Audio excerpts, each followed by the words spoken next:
Real habits are built in the boring. They're built in the boring, they're built in the consistent, they're built in the minimums and not the extremes. Welcome to the Mindset Mirror Connection podcast, the podcast where we debunk the eat less, move more, shrink more mentality and focus on what really matters, which includes your relationship with your body, food, self-worth, and the behaviors that align with all of those. I'm your host, Christina Hathaway, licensed therapist with specialized training in food and body obsession, certified personal trainer and nutrition coach. At the Mindset Mirror Connection podcast, we believe what you say in your mind, you see in the mirror. So let's have a conversation about that. Before we get into today's amazing episode, I want to make sure you've hit that follow button wherever you're listening to the Mindset Mirror Connection podcast. Also, if you like to listen to this pod on the go, make sure you have those downloads turned on. As always, I love a 5-star rating and review, and I want to thank you for your continued support. Now, let's get into the episode. What's up, guys? Welcome back to the Mindset Mirror Connection. I'm so happy that you are here. If you haven't already, make sure to hit that follow button, subscribe button, and please, if you're on Apple Podcasts, I would love a 5-star rating and review. That would help me out so much. I still have really, really high goals for this podcast, and the more y'all engage with it, comment, like, thumbs up, download, follow, stream, and review, the better. For those of you who are new to this podcast, welcome. This podcast, I talk about all things women's health. Oftentimes it's with a professional in that area, or in this case, by myself, just covering things that I feel really confident in covering. I also like to talk about my life, my dogs, reality TV. Today, I'm going to talk about Shein. So if you don't want to hear about that, check the show notes below to fast forward to our conversation about building healthy habits. Shein. So I work from home and I would wear a lot of like leggings and different tops each day. And I had a ton of laundry. And I'm just like, oh, why do I have so much laundry? Like, I don't go anywhere. But I would wake up and change into my workout clothes and then get out of those, go take a shower, and then I would get into my next set of workout clothes and then have my pajamas. Now I kind of wear my pajamas a couple of nights and then I put them in the wash, but still. So I ended up going on Shein to buy what I have. It's like a one-piece jumper on. So it looks like just a shirt, but it's like little joggers. They're so cute. I bought a bunch of these. So while I still have to change out of my workout clothes, I just have one thing I have to wash rather than two, which I love. So I got this one, which is just all black. It has a little drawstring tie. I have another one that's a super loose. So it's just like white spaghetti straps and then it's black, but it has like those palazzo pants at the bottom. There's no tie, so it's just like straight down. I bought two other sets of palazzo pants and like tank tops. And then I have another one of these that I have on in hunter green. And then I found these like white linen pants that were just sitting in my closet. And like, those are comfy too. So staying comfy, but I just feel like this happened in COVID. Like, I always get ready. Like, it's just something I do. It makes me feel good. I feel like I am going to work. And when I went to work every day, when I would get up and get dressed, like, it was just something about it that made me feel so confident. Like, confident in the work I was doing, confident that I get to like show up with whatever it was I was doing, fashionable and put together. And it's just something I like to do. So it gives me that feeling of like I'm put together, but I'm comfy at the same time. Plus, if I need to go to the store, I can go to the store and wear this. And I have less laundry. So if you're wondering about Shein, and for the others of you who hate Shein, I'm sorry. I don't buy from them all the time, but for shit like this, thumbs up, baby. The tariffs were already included. It did take longer than normal, but usually I buy the like rush shipping, but I didn't need them right away. So it was still super inexpensive. So it was like less than $100 for all the stuff that I got. And that's why I purchased from Shein. The other thing I'm doing, I think I told you guys this, maybe not. Maybe I did, is Newly, which is the clothing rental. That is money because I am tired of my closet being fully stuffed of clothes and I'm like, maybe I'll wear that. No. I will wear the clothes and send them back and it's wonderful. Now not everything fits me. However, The stuff that does look super cute. I just posted this like floral jumper that I wore to a nice dinner with my husband and his friends. And everyone's like, oh my God, that jumper is so cute. It's like a $200 jumper that I didn't pay $200 for. And then just send it back. And then if I want the clothes, I get to buy them at a discount. So love that for me. The things I need though right now, I need new lifting shoes and walking shoes. I'm obsessed with these Adidas that I have. I actually bought some OxyClean today, which is something I've rarely used in my laundry to like see if I get them more white because I'm so obsessed with them. And this is the second pair that I have of them. They just get so dirty. So those are my walking shoes. But anywho, what else? Oh, I had a bit of a mental breakdown this weekend. And I don't want to say, I want to say thank you to all of you who reached out. My emotions are all over the place. Not often, but when they are, you can tell because I cry easily when normally I didn't. So like the other day I was doing my morning like writing and reading and I thought of Brookie and I just started crying and of course Mark walks. He's like, "What's wrong?" And then Saturday, I was putting in the recipes for the anti-inflammatory part of, or the nutrition part of the mindset of menopause. And so that morning we walked the dogs. I had like a small breakfast. Then I just sat on the couch and rotted away, putting in these recipes. And then I went on social media and I'm looking at my whatever I posted that day, and it's like 6 likes, 400 views. Now, 400 views is great. Obviously, if I saw 400 people like at a party and spoke, they all saw my business. Obviously, that's great. But you know, my little fragile hormonal brain at that time was like, but everyone else is, and other people are, and why am I working so hard on this? Because no one's gonna see it, this and that. And I went on, I don't know what, I'm not the girl to like cry on social media, but I just felt so enticed, not enticed. It just felt like I needed to speak about what was going on. And I just talked about it, and you guys showed up and you said, keep going. This is the work you need to do. And I said that at the end, like, I want to give up, but I know this is the work that needs to be done. And for the women who get it, they're all about it. They are very much supporting me. And it made me think, like, how can my listeners support this new endeavor? Because y'all know, like, Amanda's gone. She's not coming back. I'm by myself. So Laura, she retired, and Liz, we just cut ties. That was actually a while back. So it's just me again. And this is where this all started, was just me. Not the podcast per se, but that was the goal. And the mindset of menopause, the reason why I've created it the way I did is so that I can work with as many women as I possibly can without burning myself out. So it's a new program. And like, the way that these business coaches tell me, like, you've got to train your audience to like engage with you and like be on your stories every day, which I've been doing, and like follow this particular format for these reels, and it'll hit. You'll have your moment. It will go viral. Blah, blah, blah, blah, blah. It hasn't. So I'm asking my audience, because I have you guys and I love you guys. If you know someone who is struggling with their hormones, with symptoms, who just feel off, don't feel like themselves, I'm going to link the PDF. It explains the entire program. If you can just share that with them, that would be wonderful. It would mean so much to me if you guys could help, because the social media bullshit is, no, I shouldn't say social media, Instagram, because TikTok, I love my TikTok. I go on TikTok and just talk about something and people are like, yes, and they comment and they like and they share it.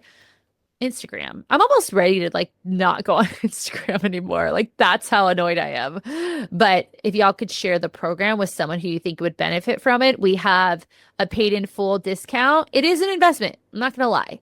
It is an investment for 4 months.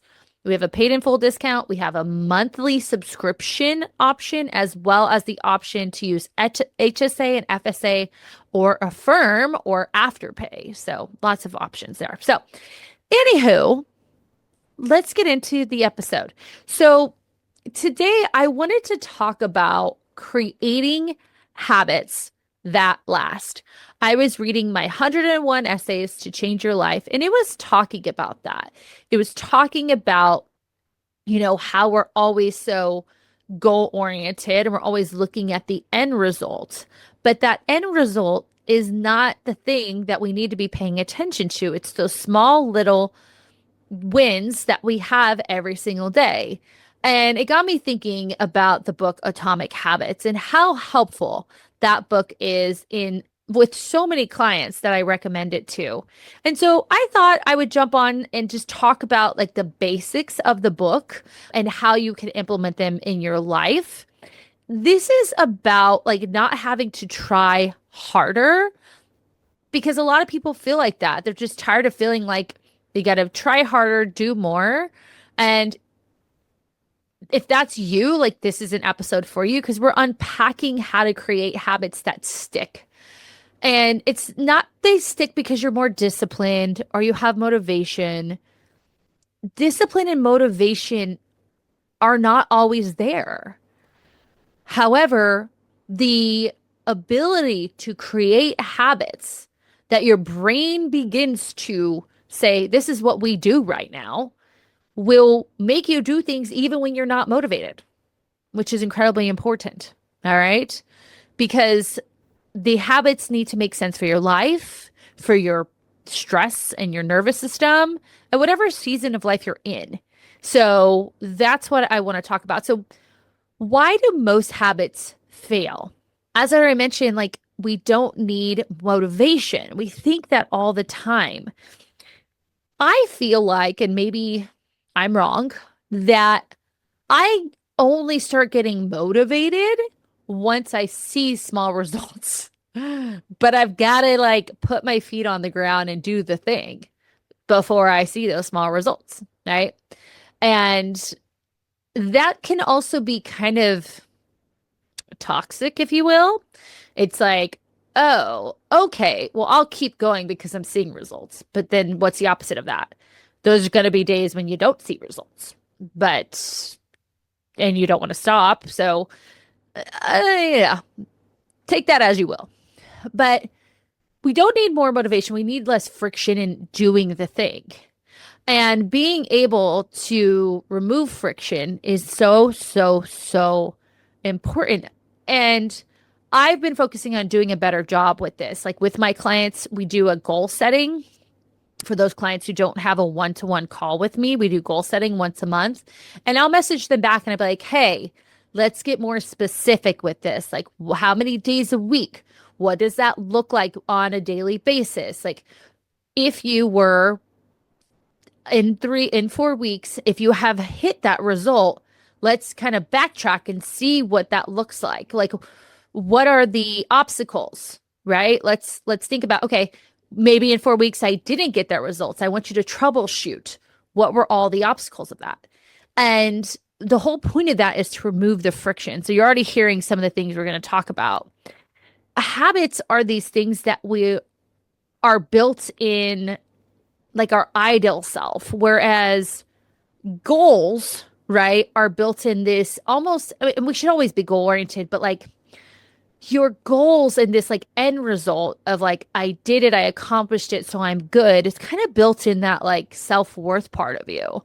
Whereas the day-to-day getting up, doing the habits, doing, grinding it out is built in this like secure part of yourself rather than the insecure part of yourself. And for a lot of people, they have not been taught that. They've not been taught to really enjoy the wins. And they rely solely on like willpower. They rely a lot on shame. Like, how many of you have shamed yourself into weight loss? Like, you're so fat, you're so disgusting, right?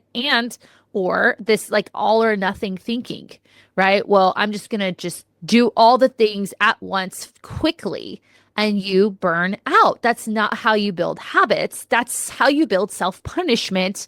And well, that doesn't work, right? So if you're used to setting huge goals and running on overdrive and burning yourself out, your brain doesn't trust that you will figure it out. Real habits are built in the boring.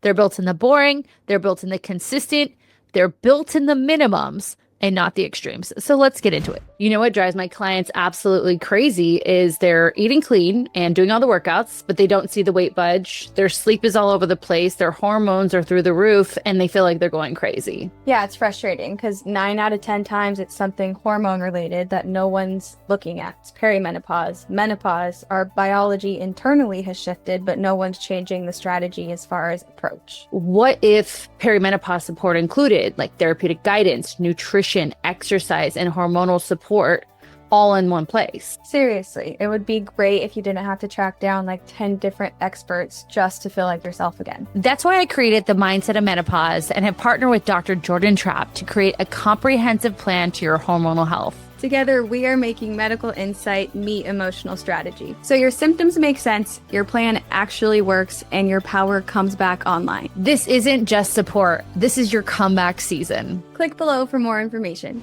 Again, these are all a part of the Atomic Habits book. I will link the book below. I actually have it in my Amazon, like, I don't know what it's called, storefront. I have an Amazon storefront, you guys, which is just like all of my recommendations on Amazon for like books and supplements and work from home. I just did that one and at home workouts. So I'll link that too. First step, make it obvious. So we're going to have what you can do or what you should do to, so we'll say it this way. You have like the positive reframe and then negative reframe. So make it obvious or make it unavoidable in your current life. So we're not just using a cue. We're attaching the habit to something that we're already doing. We call those habit stacks. Okay. So one of the things that I really struggle with is taking my ADHD medication. So I habit stack it with making my iced coffee. I put my medication right next to the coffee machine. But now that I make iced coffee, there's a scale next to the coffee because your girl likes to heavy hand, over pour her creamer. I love creamer. So I put the ADHD medication next to the scale. So then I just boom, pop it in my mouth, make my iced coffee, and I walk Liberty, right? So we want to attach the habit to something we're already doing because I'm going to make the iced coffee, right? So what else does that look like? I might put when I used to go to the gym, I would lay out my clothes on the bathroom counter. So then when I'm brushing my teeth in the morning, I look at my clothes, they're set out, and I'm like, okay, let's go. Super easy. We're making it so obvious. Like there's no friction here. Like clothes are already set out, brush my teeth, put them on, get in the car and get there. Right. Another thing you can do is, trying to think, have a dog because she'll make you walk. She is very habit oriented. Like she knows when that iced coffee is getting made, she's like, yes, oh my God. So that's another thing you can do. The other thing you could do is like use visibility, like I've talked about. So I have my water bottle with me all the time and it is always going to, I'm going to make sure that it's filled up. It's actually empty right now. My mouth is parched, but I can see it, right? It's not somewhere else. If I'm somebody who wants to journal more, I'm going to put that journal, I'm going to make my bed, which hopefully is a habit that you do. Making your bed is one of the best ways to start your day.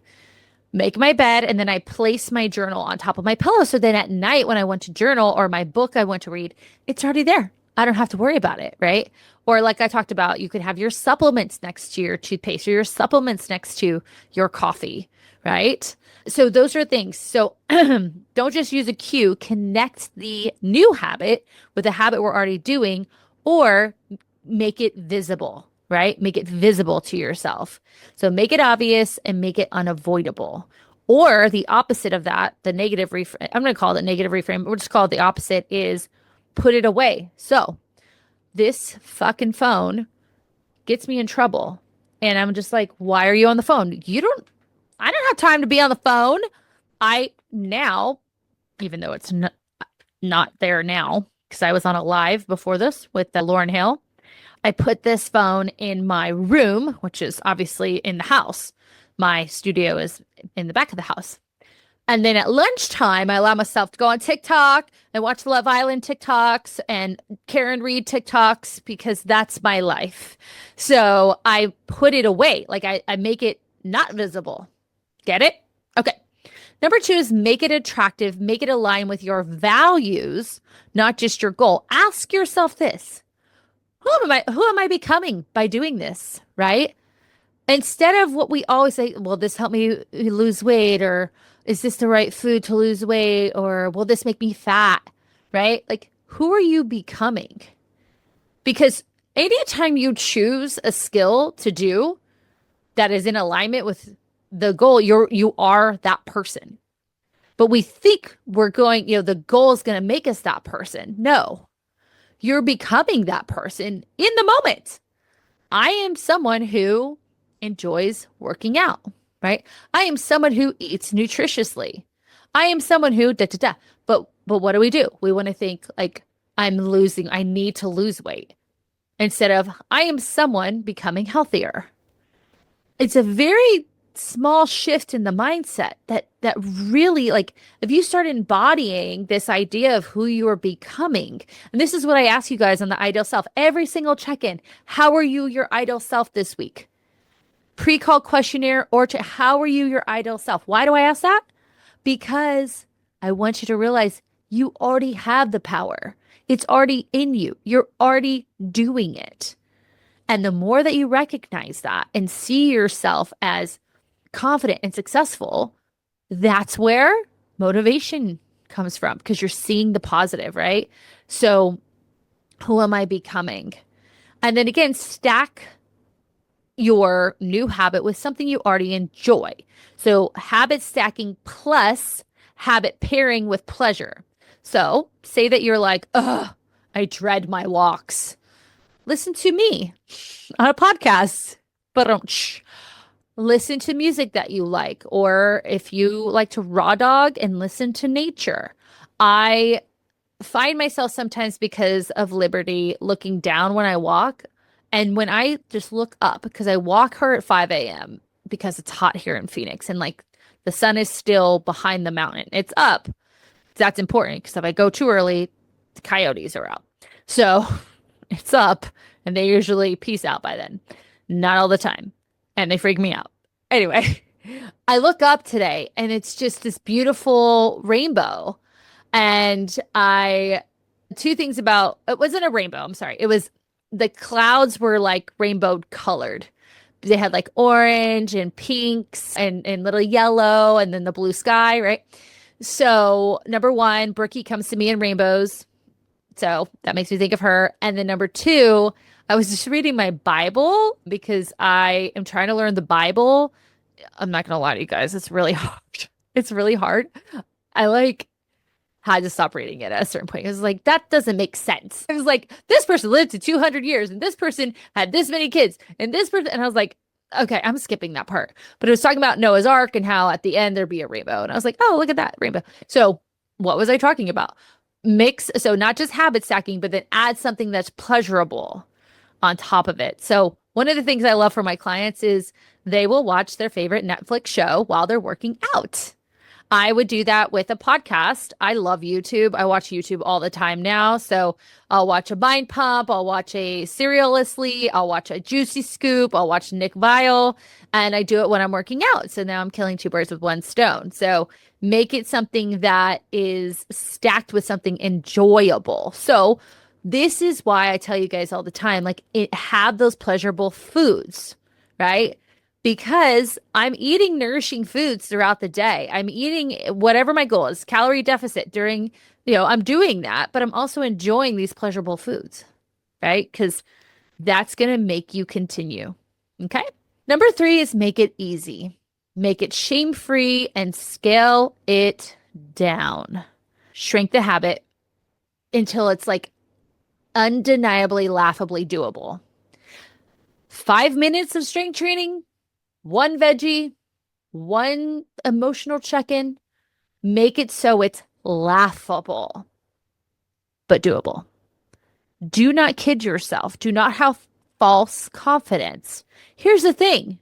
Maybe you make it laughable and you do it for a week and you're like, okay, I got that. And then you do it again. You just bring it up a little bit and then you got it. And then eventually you're doing all the things and it was so simple. for you to do it. Where if you're overwhelmed, that habit is too big. This is something I work on weekly with a client, at least one. This isn't working out. And it's not because you're wrong. It's not because you're not trying hard enough. It's because it doesn't work for you and you're overwhelmed with it. So let's pull it back. And I'm usually good about like hearing the words that tell me this client has false confidence. So I will try to lead them towards something smaller or be like, well, let's just make that a minimum. And then if you do more, great, is what I tell them. And what happens? They end up doing the minimum. And then over time, we build to the more. Okay. So minimum effectiveness beats maximum unsustainability. So doing the minimums, and as I say all the time, think about it as your worst week. So I'm not going to say the usual thing I say here. I'm going to say this. I want you to go back to your worst week when you said, I couldn't. The week was just too stressful. I couldn't do it. I have clients tell me that all the time. And I'd be like, well, why? What was the barrier? And they like start working backwards, right? Well, what was the barrier? What were the challenges? All right, well, let's remove those, or not remove them, but let's adapt to those challenges. And then they're like, oh, okay. I didn't know I could do that. I thought I had to do this program, which I don't know why you guys think that. Have you listened to this podcast? Anyways, I say, no, like if you decide that this week is too busy for the plan that we have in place, then let's set a minimum and have the autonomy to reach out and say, hey, I love when clients do this. Hey, this week is really tough.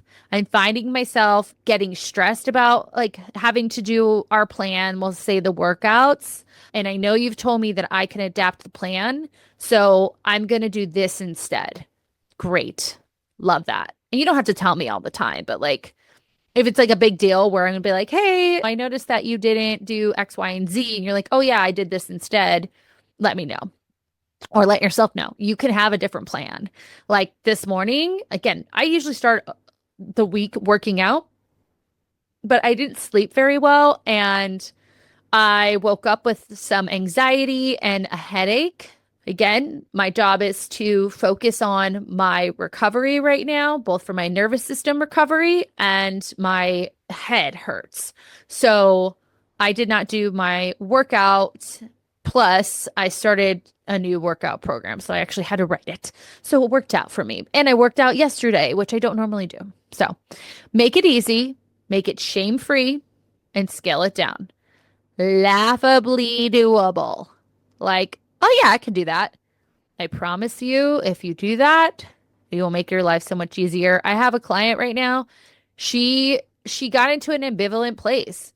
She just kind of let her old patterns take over and stress led the way. And I kept kind of telling her, hey, we've got to adjust. We've got to adjust. And we did adjust. We adjusted her workout. She does one compound movement a day. Guess who does 6 workouts a week? She does. There you go. Lastly, we want to make it satisfying, right? We want to celebrate the progress. Small wins matter. You, like today, I was on a live with Lauren Hale. I was nervous to go on because she's got a really large following. She's going to post it. It's a big deal. And afterwards, I was like, that was good. Good job. Like I say that to myself out loud. We as women often skip this because we're trained to downplay. We're trained to downplay our progress. We're trained to downplay our success. We're supposed to just be humble and quiet. No, you can. If you're watching Love Island, I want you to think of Amaya who says, I never said I wasn't perfect. I never said I didn't have any flaws. And then she goes into, but I'm pretty and I'm a little bit funny. Like, for those of you who know what I'm talking about, be Amaya, right? So we want to not downplay. We're going to celebrate, even if it's small.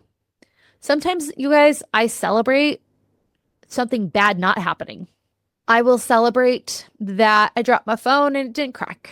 I will celebrate that I stubbed my toe and I didn't chip a nail. I will celebrate that I spilled something on the ground, but it didn't fall on my shirt. Literally. Because right now, especially if you're going through the perimenopause transition, you're more sensitive. And you're not sensitive in the term that your fucking parents are like, you're being too sensitive. You're literally more vulnerable because your like emotional barriers are down because of the hormonal changes in your body. So don't downplay. Let's celebrate. Track your progress, which is great. Track your progress in a way that feels motivating, not punishing, right? And progress doesn't even have to be like these literal outcomes. It could be, oh, I stepped on the scale today and it went up and like I feel good. I had a gal reach out to me because she had listened to the podcast on like the scale and she's like, this was great. It helped me from spiraling. And she said, she goes, I still felt that negativity when I stepped on the scale and saw that it went up, but then I was able to manage the spiral. And like you can track that, right? Like keep track of it somewhere. Get it, put it in your notes in your phone. Obviously, you can track things for our clients. I have the app where everything lives. You've got your PRs, you have your measurements, we track sleep, we track stress, we track hormones, we track everything in there. So we have this like layout of like look at how well you're doing. And give yourself emotional rewards. Like I said, say it out loud. One of the greatest things you can tell yourself is like, I kept a promise to myself. Wow, right? I kept a promise to myself. I haven't done that in a long time, and I'm proud of myself for that. Yes, to myself. I haven't done that in a long time, and I'm proud of myself for that. So that is number 4. So number 3 is like a habit identity work. I want to elaborate on that because we don't rise to the levels of our goals. We actually fall to the level of our systems, right? And I always say it's not you aren't the problem, your system or your strategy was your problem, right? And your systems are built around who you think you are. And this is so important, you guys, because your system, your strategy is built around perfectionism. Your system is built around like I have to be perfect or I have to take care of everyone else or I have to do it all or I can't do it ever. So who are you being when you're following through, right? Not who I think I need to be. When you're following through on this habit, who are you actually being? It goes back to what I just said. You're being someone who keeps promises to herself, not that person's self, not her perfectionism, to herself. Instead of something like, I want to work out 4 times a week, right? Try something like, I'm a woman who follows through on her movement schedule. I don't know, something like that. Identity-based habits anchor your behaviors. They're what is going to help you create these habits because they're formed in this kind of self-promotion and self-leadership and confidence rather than just in like appearance or perceptions of others. They're built in you rather than outside of you. So, as we always talk about, so we want to build habits that bend, but they don't break, right? We want to have flexibility. So, we have our floors and we have our ceilings, right? So, I always talk about your minimums or your floors. So, your bare minimum, your non negotiables. Someone asked me in a podcast interview, like, well, how do you take care of yourself, especially going through, having my dad be ill and stuff like that? And I say, well, I have these non negotiables. I spend time every morning in quiet, just by myself for at least 20 to 30 minutes.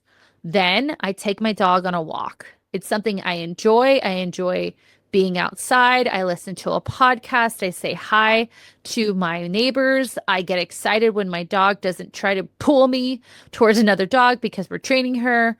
And then also, I only agree to do things if I have the mental and physical capacity. That is something I struggle with because I feel like I should be there with my dad more. However, I also found myself like working while I was there. Is that what's the point of being there? Right. So I had those minimums and then obviously my ceilings. ceilings are important. Some people will be like, well, why do you need ceilings? Like, you just want to keep doing more. No, especially for us women, we need to have ceilings that say 4 is enough. 4 workouts is enough. Right now, for me, 3 heavy strength days that I'm doing like these short sprint intervals and some plyometrics on. So I'll do 3 heavy lifts. And at the end of like the upper body lift and the full body lift, I do some plyometrics. So I'm incorporating them into those days.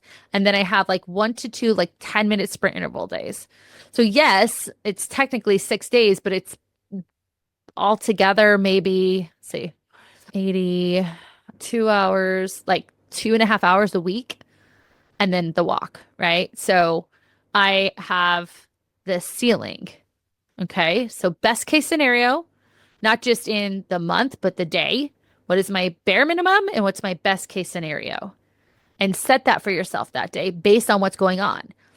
We want to build this almost like compassionate flexibility, not what we've had forever, which is like rigid rules, right? Really compassionate, like I'm going to be very proud of myself if I can. And if things are going really well, I will do this instead. And then use audits. Like we have check-ins with clients every single week. Like what's helping me right now? What's hurting me right now? So what have I done that has put me in alignment with my goals? This is a question I ask my clients every week. And then what hindered me, whether that's a mindset, whether that's a behavior or lack thereof. And another thing you can ask, like, well, what's missing from this? Like, does anything feel like it's missing? So that can be very helpful. Just so you guys know, even though I am launching the Mindset of Menopause, I still have about 3, I'll call it 3 openings for one-to-one clients. So if you are interested in just working on me one-to-one, I will honor the current pricing. After the Mindset of Menopause, working with me one-to-one will actually increase because I'm only going to hold about 8 to 10 clients a year to work one-to-one because I want to be the best coach I can possibly be. Everything else will be in cohort style. So just wanted to let you guys know that. So habits are things that last, right? We want them to last, I should say. And the ones that last aren't about control, they're about capacity, right? They're about finding that flexibility. And when you stop trying to impress your inner critic, that perfectionistic, that people-pleasing side of you, and you start designing habits, that actually fuel your energy and your life, you will stop starting over again. So there you go. I hope this was helpful. I fucking loved this episode. I'm proud of myself for this episode. I thought about it when I read my little book and I was like, I have not even talked about this in almost 200 episodes. So if you love this, share it. Share it, share it, share it. We have a Mindset Mirror Connection podcast page on Instagram. And then on my TikTok, I incorporate both the podcast and my TikTok. You can share the reels from the podcast Instagram. So I will link that or have Ira link that below. I will also link the Atomic Habits link, and I was supposed to link something else. So Ira, link away, baby. Other than that, I'm going to leave you the same way I do every single week and remind you that what you say in your mind, you see in the mirror. Bye.